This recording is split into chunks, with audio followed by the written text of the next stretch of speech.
Labdien, dārgie televīzijas skatītāji! Kā jau redzat, Silvestra sāls, Silvestra sviests. Ko tad mēs pagatavosim? Gardēži var sarosīties.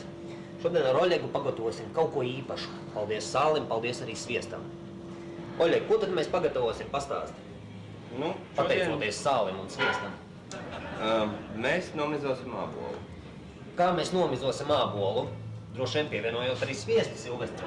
Nē, sviestu mēs nepievienosim, tātad mēs sākam... Sapratu? Es tevi sapratu, Oļeg. Lietosim sāli šodien. Sāls būs lielā daudzumā vajadzīgs. Sviestu varbūt pēc tam pievienosim. Silvestra mēs nepievienosim arī ne sāli, ne sviestu, mēs šo ābolu vienkārši nomizosim. Aizsaprotu.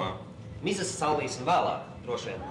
Pievienosim arī mizām, es saprotu, sāli un sviestu. Sāli mēs nepievienosim, arī beigās nepievienosim. Un kas tad mums te tāds garšīgs top?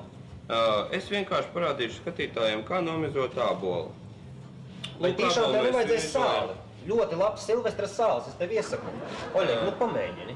Lūk, ābols ir nomizots, mēs viņu pārgriežam uz pusēm. Ko mēs darām tālāk? Izņemam serdīti. Lūk, mūsu sviests, Silvestra sviests, serdītes liksim sviestā, miziņas atsevišķi mēs sālis. neliksim ne sviestā, ne sālī, ne serdes, ne mizas. Mēs viņu vienkārši pārgriežam uz pusēm. Un lūk, mēs esam ieguvuši šādu te ēdienu, kā mizots ābols.